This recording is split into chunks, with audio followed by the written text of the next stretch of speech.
Is welcome to my channel. जैसा कि आपने थंबनेल और टाइटल पढ़ ही लिया होगा, हम बात करेंगे जो बीएड वर्सेस बीटीसी का सुप्रीम कोर्ट में विवाद चल रहा है उसके बारे में। जैसा आपको पता है, जब से 11 अगस्त को इसका मामला क्लियर हुआ है कि बीएड बार है, तब से पूरे बीएड और बीटीसी में लड़ाई हो रही है। इधर पहले बीटीसी छात्र चले गए थे कोर्ट में।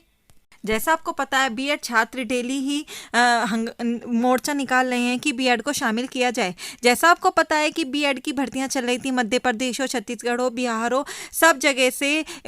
जो हमारे देवेश शर्मा जी जो बीएड के प्रतिनिधि थे, उन्होंने एक पिटीशन दायर की थी कि जब तक कोई फैसला क्लियर नहीं हो जाता, आप कहीं पर भी भर्तियाँ ना लीजिए। जैसे मध्य प्रदेश में भी चली है, वहाँ पर भी बीएड छात्रों के लिए सीट रोकने के लिए बोला गया है कि अगर, क्योंकि उन्होंने ऊपर पिटीशन दायर कर दी है, अगर उनको क्लियर कर दिया जाए, बीएड शामिल कर दिया जाए, तो फिर बाद में बहुत परेशानी होगी कि अब भर्ती दोबारा ली जाएगी। तो इसी के लिए आपका केस है और सुनवाई होगी। जैसे यहाँ लिखा हुआ है, सुप्रीम कोर्ट में आवेदन की बात क्यों छिपाई high court. Madhya Pradesh court ने प्राथमिक शिक्षक भर्ती परीक्षा से जुड़े मामले में हस्तक्षेपकर्ताओं से पूछा कि उन्होंने ये तथ्य क्यों छिपाया कि सुप्रीम कोर्ट में भी हस्तक्षेप आवेदन प्रस्तुत किए हैं।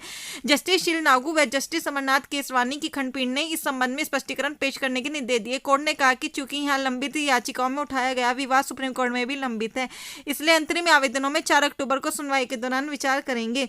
अब इसकी सुनवाई 4 अक्टूबर को होगी। हाईकोर्ट ने पूर्व से उस अंतरिम आदेश को बरकरार रखा है जिसमें नियुक्तियों को याचिका के अंतिम निर्णय के अधीन कर दिया गया है।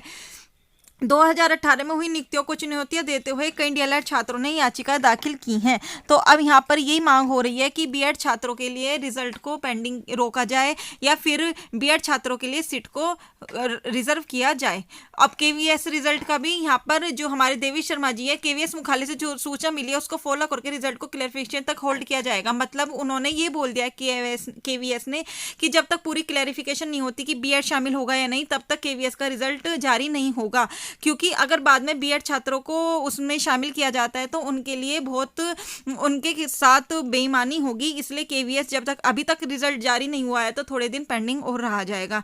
एनसीईआरटी में बीएड छात्रों का बड़ा प्रदर्शन चल रहा है कि एनसीटी कुछ जवाब दे या फिर नया जो संविधान वो उसका है वो बजट वो लागू करे। कुछ नहीं, एनसीटी चुपचाप बैठा है, वो कोई भी चीज लागू नहीं कर रहा है। लेकिन सभी छात्र जैसा आपको पता है कि 2021 से विवाद चल रहा है और इसी वजह से कहीं पे भी वैकेंसी नहीं आ पा रही है। जैसा आपको पता है, नया आयोग के बनने की भी सूचना मिली थी अभी तक, लेकिन नया आयोग पूरा तरीके से फॉर्म में नहीं आया है, ना आपका कोई नोटिफिकेशन जारी हो रहा है। जैसे आपने देखा ना यूपी टेट का, ना जब तक यूपी टेट का नहीं होगा जब तक सुपर टेट का भी नहीं, और हमें नहीं लगता जब तक ये मामला क्लियर होगा आपका कोई भी नोटिफिकेशन जारी होगा। तो इसलिए हम कह रहे हैं बीएड और चाहे बीटीसी छात्र एकजुट होकर अगर वैकेंसी की मांग करेंगे तो अच्छा होगा। नहीं तो एक बार इलेक्शन हो गई तो इस बार भी आपको 5 साल के लिए वैकेंसी के लिए हाथ धोने पड़ेंगे, क्योंकि आपको पता है 5 साल से पहली वैकेंसी नहीं आई है और अब भी टाइम निकल गया तो फिर से वैकेंसी नहीं आएंगी। जैसे आपको पता है, कभी बीटीसी छात्र चले जाते हैं सुप्रीम कोर्ट, कभी बीएड छात्र, लेकिन बीएड छात्र का भी कहना यहाँ सही है। जैसे आपको पता है टीजीटी में वैकेंसीज बहुत कम आती हैं, नंबर ऑफ वैकेंसीज बहुत ज़्यादा कम है, सुपर टेट में सबसे ज़्यादा आती हैं।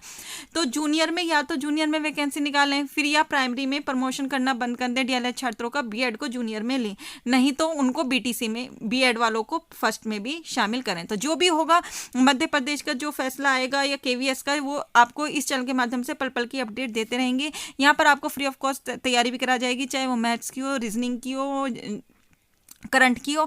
आप चैनल को सब्सक्राइब करके बेल आइकन प्रेस जरूर कर लीजिए। अगर अपने दोस्तों के साथ शेयर जरूर करिएगा। आपकी क्या लगता है कि क्या होगा, बीएड शामिल होगा या नहीं, क्या क्वेरी है, कमेंट करके जरूर बताइएगा। आज के लिए इतना ही। Thank you.